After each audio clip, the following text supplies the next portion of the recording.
Welcome back to the another lecture.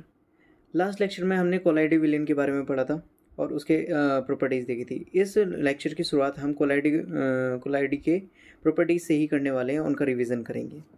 सबसे पहले हमें पता था कि जो कोलाइडी कण होते हैं, कोलाइडी कण जो होते हैं, जो कोलाइडी विलेन होंगे, वो दिखने में तो समांगी मिश्रण होते हैं। मतलब ऐसा लगेगा देखने में बिल्कुल सेम है भाई, ऊपर से भी नीचे से भी सब जगह से सेम दिखाई देगा, बट वो होते कैसे हैं? विस्मांगी मिश्रण होता है। ठीक, कोलाइडी क्या है? कोलाइडी विलयन एक विस्मांगी मिश्रण होता है। ठीक है, और कोलाइडी जी के कणों का आकार जो होता है वो क्या होता है? देखो, कोलाइडी कणों का आकार निलंबन से तो छोटा, ठीक, निलंबन से छोटा और विलियन से बड़ा होता है, विलियन के कणों से बड़ा होता है। तो कोलाइडी के कणों का आकार इतना छोटा होता है कि उन्हें हम नग्न आंखों से देख नहीं सकते। ठीक है, नॉर्मल हम अपनी जैसा इस समय हम नॉर्मल आंखों में से नहीं देख सकते, जैसे कि आप अपने घर में सिरप देख सकते हैं। ठीक, सिरप आता है, सिरप में क्या होता है कि हम उसके कणों को अलग अलग इंडिविजुअल नहीं देख सकते हैं। ठीक, वहीं तीसरे पॉइंट में ये आता है कि इसके कण इतने बड़े होते हैं, ठीक है, इतने बड़े होते हैं कि प्रकाश की किरण को फैला देते हैं। मतलब जैसे हमारे अगर हम सिरप पर क्या कर रहे हैं, प्रकाश मतलब लाइट मारे, टॉर्च मारे, तो उसमें क्या है, प्रॉपर हमारे पास एक मार्ग बनता हुआ दिखाई देगा। ठीक है, तो यानी वो क्या कर देते हैं कि प्रकाश की किरण को फैला देते हैं, उसके मार्ग को दृश्य बना देते हैं। ठीक है, फिर इसके बाद जब हम इनको शांत छोड़ देते हैं, ठीक है, जब कोलाइडी विलेन को शांत छोड़ दिया जाता है तो इसके कण जो होते हैं वो तल पर बैठ जाते हैं। ठीक, अर्थात ये क्या है? स्थायी होता है। ठीक है, तभी ये अर्थात ये स्थायी होते हैं। और फिर फोर्थ पॉइंट कि ये छनन मतलब जैसे हमारे पास निलंबन में था, निलंबन में हम छनन विधि के द्वारा उसके मिश्रण को अलग कर सकते थे, यानी जो उसमें मिलाया उसको अलग कर सकते थे। बट कोलाइडी विलियन में क्या होता है कि कोलाइडी विलियन में जो हमने मिला दिया उसे हम छनन विधि के द्वारा अलग नहीं कर सकते, पृथक नहीं कर सकते हैं। ठीक है, इसके लिए अलग विधियाँ यूज़ की जाती है, जैसे अपकेंद्रीकरण तकनीकें। ठीक है, उसके द्वारा हम क्या कर सकते हैं? कोलाइडी विलियन के कणों को अलग कर सकते हैं। ठीक है, अब जैसे कि हमने कल ये भी देखा था कि कोलाइडी के जो कण हैं, ठीक है, जो जिस तरीके से विलयन जो होता है विलय और विलायक से मिलकर बना हुआ होता है। ठीक है, किससे? विलय यानी जिसको हम मिलाते हैं और विलायक जिसमें मिलाते हैं। ठीक, उनसे मिलकर बना होता है। उसी तरीके से जो कोलाइडी विलयन है वो भी दो भागों से बना हुआ होता है। एक होता है परिक्षिप्त प्रवस्था और दूसरा होता है परिक्षेपण माध्यम। यानी परिक्षिप्त प्रवस्था क्या है? जो कम मात्रा में है, यानी जो विलय पदार्थ की तरह होती है। ठीक है, विलय पदार्थ की तरह का घटक जो होता है उसे हम क्या कहते हैं? परिक्षिप्त प्रवस्था कहते हैं।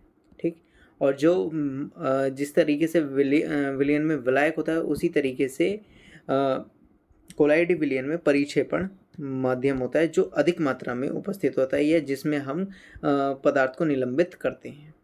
ठीक है, निलंबित यानी मिलाते हैं। ठीक, कोलाइडी के परिक्षेपण माध्यम की अवस्था और परिक्षिप्त प्रवस्था के अनुसार वर्गीकृत किया गया है, जो कि हमने कल लास्ट लेक्चर में देख भी लिया था। ठीक, नेक्स्ट अब आ जाता है भौतिक और रासायनिक परिवर्तन। ठीक, भौतिक और रासायनिक परिवर्तन क्या है भाई? एक मिनट। भौतिक एवं रासायनिक परिवर्तन, देखो सबसे पहले हम भौतिक परिवर्तन के बारे में बात करेंगे। भौतिक परिवर्तन क्या होते हैं कि अगर हम किसी पदार्थ के केवल बाहरी आवरण में, ठीक है, यानी उसके रंग, कठोरता, दृढ़ता, भाव, घनत्व, इन चीज़ों में अगर चेंज हो रहा है तो उसको हम क्या कहते हैं? कह सकते हैं कि भौतिक गुणों में उसके चेंज हुआ है। यानी ये जो दे रखा है कठोरता, दृढ़ता, बहाव, घनत्व, द्रवनांक, क्वथनांक, ठीक है, इसे गलनांक बोलेंगे। ठीक, तो इत्यादि को भौतिक गुण कहा जाता है। ठीक है, ये सब इसके क्या हैं? फिजिकल प्रॉपर्टीज होती हैं किसी भी पदार्थ की। ठीक, अब अवस्थाएं जो होती हैं, ठीक है, अवस्थाओं का अंत रूपांतरण एक भौतिक परिवर्तन होता है। भौतिक परिवर्तन में क्या होता है कि जो पदार्थ के अंदर के जो कण हैं उन पर कोई इम्पैक्ट नहीं आता है। ठीक है, यानी जो जो कण बर्फ के अंदर होते हैं वही कण जल के अंदर होते हैं और वही कण भाप के अंदर आते हैं। ठीक है, बस यह शर्त यह है कि उनकी अवस्था बदल जाती है। ठीक, उनकी क्या है? अवस्था में परिवर्तन आ जाता है। लेकिन रासायनिक प्रकृति में क्या होता है? रासायनिक प्रकृति में पूरी तरीके से क्या है, उसके अंदर की जो गुण हैं, ठीक है, उसके कणों के जो गुण हैं वो बदल जाते हैं। जैसे कि हमने खाना बनाया, ठीक है। या फिर हम एक काम करो, हमने माचिस की तीली जलाई, माचिस की तीली जलाने के बाद क्या है, वो पहले लकड़ी थी, फिर उसके बाद वो राख बन गई, ठीक है। अब हम उसे वापस उसी अवस्था में नहीं ला सकते हैं, ठीक। तो एक तरह से हमने ये कह सकते हैं कि ये क्या है, रासायनिक परिवर्तन हो गया है, ठीक। जल, खाना पकाने वाले तेल दोनों द्रव हैं, लेकिन इनके रासायनिक गुणधर्म क्या हैं, अलग अलग होते हैं। जब हम इनको जलाएंगे तो दोनों में क्या है, अलग अलग सुगंध आएगी या गंध, मतलब अलग अलग हमें महक आएगी। हम जानते हैं कि तेल हवा में जलता है, जबकि जल क्या करता है, आग को बुझाता है, ठीक है। तेल के रासायनिक गुण अलग हैं, जल के रासायनिक गुण अलग हैं। जलना एक रासायनिक परिवर्तन होता है, ठीक है। मतलब जो हम किसी भी चीज़ को जला रहे हैं वो क्या है, रासायनिक परिवर्तन कहलाता है, ठीक है। जलने की प्रक्रिया एक पदार्थ से, ठीक है, एक पदार्थ मतलब मेनली क्या कहना है मैं, रासायनिक परिवर्तन में क्या होता है, रासायनिक परिवर्तन में नया पदार्थ बनता है, ठीक है। कोई भी नया पदार्थ बनेगा, यानी दो या दो से अधिक पदार्थों को मिला लें या फिर उसी पदार्थ को वियोजित कर दें, उसमें क्या होगा कि हमें एक नया पदार्थ बनेगा, मिलेगा, जिसमें क्या है, उसके पदार्थ के जो कण होंगे वो अलग अलग होंगे, ठीक है। पदार्थ के जो कण होंगे वो अलग अलग होंगे, ठीक। रासायनिक परिवर्तन को रासायनिक प्रतिक्रिया भी कहा जाता है, रासायनिक अभिक्रिया कहा जाता है, ये गलत लिखा हुआ है, ठीक है। नेक्स्ट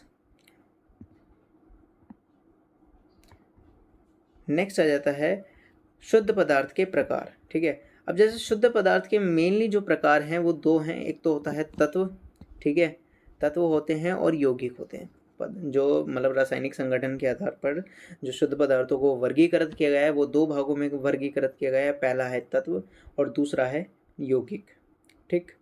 तत्व क्या है, ठीक। तत्व क्या होते हैं, जो प्रकृति में, ठीक है, ऐसे पदार्थ जो प्रकृति में मूल रूप से पाए जाते हैं, ठीक है, या जिनका विभाजन संभव नहीं है, जिनको तोड़ा नहीं जा सकता है, ठीक है। ऐसे पदार्थ जो जिनका विभाजन संभव नहीं है, जिनको तोड़ा नहीं जा सकता है, ठीक है, यह प्रकृति में मूल रूप से पाए जाते हैं, उनको हम क्या कहेंगे, तत्व कहेंगे, ठीक। तत्व मुख्यतः साधारणतः तीन प्रकार के होते हैं, ठीक है। तीन प्रकार के होते हैं, पहला होता है धातु, दूसरा होता है अधातु और तीसरा होता है उपधातु, ठीक है। धातु और मेनली जो अंतर पाए देखेंगे हम, वो देखेंगे धातु और अधातु। उपधातु जो होती है वो धातु और अधातु दोनों के गुणधर्मों को प्रदर्शित करता है, यानी दोनों का मिक्सचर है, ठीक है। अब धातु में प्राय निम्नलिखित, धातु वैसे कहते किसे हैं, ऐसे पदार्थ, ठीक है, ऐसे पदार्थ या तत्व, सॉरी, ठीक है, ऐसे तत्व जो क्या कर दे, एक इलेक्ट्रॉन को त्याग कर, एक या एक से अधिक इलेक्ट्रॉनों को त्याग कर धनायन बनाते हैं, ठीक है। ऐसे तत्व जो एक या एक से अधिक इलेक्ट्रॉनों को त्याग कर पॉजिटिव चार्ज बनाते हैं, पॉजिटिव आयंस बनाते हैं, उनको हम क्या कहते हैं, धातु कहते हैं, ठीक। अब इसके प्रॉपर्टीज पढ़ लेते हैं धातुओं की, ठीक है। सबसे पहली बात, धातुएं जो होती हैं वो चमकीली होती हैं, ठीक है। यानी जितनी भी धातुएं, जैसे हमने सोना देख लिया, चांदी देख लिया, लोहा हो गया, ठीक है, ये सब क्या हैं, चमकीली होती हैं, ठीक। ये सब चमकीली होती हैं, जितनी भी हमारे पास धातुएं होती हैं वो अधिकतर क्या हैं, चमकीली होती हैं, ठीक। अब जैसे ये चांदी जैसी सफ़ेद या सोने की तरह पीले रंग की होती हैं, ठीक, यानी चमकदार होती हैं। ये ताप और विद्युत की सुचालक हैं, यानी जब हम इनमें से लाइट प्रोवाइड करेंगे, ठीक है, लाइट को इनसे कनेक्ट करेंगे तो ये क्या है, अपने में से लाइट को बहने देती है, ठीक है। इसमें एक वर्ड आया है तन्य, ठीक है। तन्यता एक गुण होता है किसका, धातु का, जिसमें क्या होता है, धातुओं को ठोक पीट कर किसमें, तार के रूप में बदला जाता है। किसी भी धातु को या तत्व को उसके ठोक पीट कर तार के रूप में परिवर्तित कर देना क्या कहलाता है, तन्यता का गुण कहलाता है। वहीं इसमें दूसरा वर्ड आया है अघात वर्धन्यता। अघात वर्धन्यता में क्या होता है, किसी भी धातु या तत्व को पीट कर उसे महीन चादरों के रूप में ढालना, यानी परिवर्तित कर देना क्या कहलाता है, अघात वर्धन्यता कहलाता है, ठीक। तो धातुओं में तन्यता और अघात वर्धन्यता दोनों के गुण पाए जाते हैं, ठीक है। ये प्रतिध्वनि पूर्ण होती हैं, ठीक है, यानी अगर हमने इनको मारा, ठीक है, इन पर हमने कुछ भी एक धातु मारी तो वो क्या है, वापस हमें एक रिटर्न ध्वनि देती हैं, ठीक है, प्रतिध्वनि उत्पन्न करती हैं। सोना, चांदी, तांबा, लोहा, सोडियम, पोटेशियम इत्यादि धातुओं के उदाहरण हैं। लेकिन सबसे मेन पॉइंट, पारा जो है, ठीक है, मरकरी जिसे कहते हैं, मरकरी एक ऐसी धातु है जो क्या है, कमरे के तापमान पर द्रव है। ठीक है, मरकरी जो है, पारा जो है, एक ऐसी धातु है जो क्या है, कमरे के तापमान पर द्रव है। ठीक, जैसे कि हमारे पास थर्मामीटर है, उसमें पारे का प्रयोग किया जाता है। ठीक, नेक्स्ट आ जाता है अधातुएं। ठीक, अधातुएं क्या होती है भाई? जिस तरीके से हमने बताया था कि धातु क्या है, किसी मतलब ऐसे तत्व जो क्या है एक इलेक्ट्रॉन को त्याग कर धनायन बनाते हैं, उनको हम धातु कहते हैं। जस्ट उसका अपोजिट अधातुएं होती हैं। धातुएं क्या करती हैं, ऐसे तत्व जो एक इलेक्ट्रॉन को ग्रहण करके क्या बनाते हैं, ऋणायन बनाते हैं, निगेटिव चार्ज वाला बनाते हैं। ठीक है, क्या बनाते हैं, निगेटिव चार्ज बनाते हैं, तो उसको हम निगेटिव आयंस बनाते हैं, उनको हम क्या कहेंगे, अधातुएं कहेंगे। ठीक है, अब जो अधातुएं होती हैं वो अधिकांशतः क्या हैं, गैसीय अवस्था में पाई जाती हैं, और दूसरा ये विभिन्न रंगों की होती हैं। ठीक है, जो भी मतलब धातु थी वो क्या है, अधिकतर क्या है, चमकीले पदार्थ, चमकीले कलर में पाई जाएगी, बट ये विभिन्न रंगों की होती हैं। और जितनी भी अधातुएं हैं वो सभी क्या हैं, ताप और विद्युत की कुचालक होती हैं। ठीक है, ताप और विद्युत की कुचालक होती है, अर्थात अगर हम इसे लाइट से कनेक्ट कर दें तो इसमें से लाइट फ्लो नहीं होगी। ठीक है, लेकिन ग्रेफाइट, ठीक है, ग्रेफाइट एक ऐसी धातु है, ऐसी अधातु है जो क्या है, विद्युत की सुचालक होती है। ये एक एक्सेप्शनल पॉइंट है कि जो हमारे पास ग्रेफाइट होता है, ठीक है, वो एक ऐसी धातु है जो विद्युत की कुचालक होती है। ठीक, अब ये चमकीली नहीं होती है। ठीक है, अगर हम इस पर मारते हैं तो ये प्रतिध्वनि भी उत्पन्न नहीं करती है, ना इनमें आघात वर्धनीयता का गुण पाया जाता है और ना ही इनमें तन्यता का गुण पाया जाता है। ठीक, hydrogen, oxygen, iodine, carbon, bromine, chlorine इत्यादि जितनी भी अधातुएं हैं, ठीक है, वो मतलब ये सभी क्या हैं, अधातुओं के उदाहरण हैं। ठीक है, अब कुछ ऐसे तत्व होते हैं जो जिनका टेम्परेचर घटाने पर या बढ़ाने पर वो क्या है, धातु और अधातु में परिवर्तित हो जाते हैं। तो ऐसे तत्व जो धातु और अधातु दोनों के गुणधर्म को प्रदर्शित कर सकते हैं, उनको हम क्या कहते हैं, उपधातु कहते हैं। ठीक है, जैसे कि हमारे पास बोरान है, ठीक, सिलिकॉन है, जर्मेनियम है। ठीक, ये सब क्या है, उपधातु हैं। तो उपधातु धातु हमें पता चल गई। ऐसे तत्व जो एक या एक से अधिक इलेक्ट्रॉनों को त्याग कर क्या कर दे, धनायन बनाते हैं, उनको हम धातु कहते हैं। अधातु किसे कहते हैं, ऐसे तत्व जो एक या एक से अधिक इलेक्ट्रॉनों को ग्रहण करके यानी अपने अंदर लेकर उनको क्या क्या बनाते हैं, ऋणायन बनाते हैं, तो उसको हम क्या कहेंगे, अधातुएं कहते हैं। ठीक, अब दोनों का कॉम्बिनेशन आ जाता है उपधातु। ठीक है, उपधातु क्या होती है कि जो धातु और अधातु दोनों के गुणधर्मों को प्रदर्शित करें, उनको हम क्या कहते हैं, उपधातु कहते हैं। ठीक, इसके आगे नेक्स्ट आ जाता है यौगिक। इसके नेक्स्ट आ जाता है यौगिक। यौगिक क्या होते हैं, यौगिक वे पदार्थ होते हैं जो हम दो मतलब देखो, मिश्रण और यौगिक में हम मुख्य अंतर समझ लेते हैं। मिश्रण में क्या है, हम दो या दो से अधिक तत्वों को किसी भी अनुपात में मिला देते हैं, यानी कितना भी मिला लो, 1 किलो चीनी मिला दी, 2 लीटर पानी मिला दिया, या फिर कहते 1 किलो चीनी हो गई और 10 ml पानी हो गया, तो ये सब क्या है, ये कहलाता है मिश्रण। लेकिन यौगिक में क्या है कि यौगिक निश्चित अनुपात में मिलाने पर ही बनता है। ठीक है, यौगिक वे पदार्थ होते हैं जो कि क्या है, दो या दो से अधिक तत्वों को निश्चित अनुपात में मिलाने पर बनते हैं। जैसे कि अगर हम हाइड्रोजन और ऑक्सीजन को 1:8 में मिला दें, ठीक है, हाइड्रोजन और ऑक्सीजन को 1:8 में मिला दें, तो वो क्या बनाते हैं, पानी के यानी जल के मॉलिक्यूल्स बनाते हैं, यानी H2O का निर्माण करते हैं। अब मेनली हम इसमें अंतर देखते हैं, मिश्रण और यौगिक में अंतर। ठीक, मेन मिश्रण क्या है, मिश्रण को मतलब किसी भी तत्व या यौगिक को मिश्रण बनाने के लिए हम उसे किसी भी अनुपात में मिला देते हैं।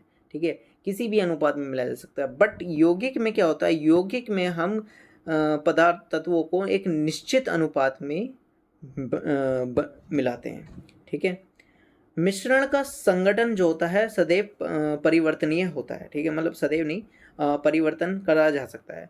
लेकिन जो हमने मतलब यौगिक में नए पदार्थ बनाते हैं उनका संगठन क्या होता है, स्थायी होता है, ठीक है, उनको बदला नहीं जा सकता। यानी H2O है तो उसका अनुपात हम चाहें उसे कितना भी बनाना चाहें 1:8 ही रहेगा हाइड्रोजन और ऑक्सीजन के मध्य, ठीक। मिश्रण उसमें उपस्थित घटकों के गुणधर्मों को दर्शाता है, यानी जो मिश्रण के जो गुणधर्म होंगे वो उसके अंदर जो कण हैं उनके गुणधर्मों को प्रदर्शित करता है।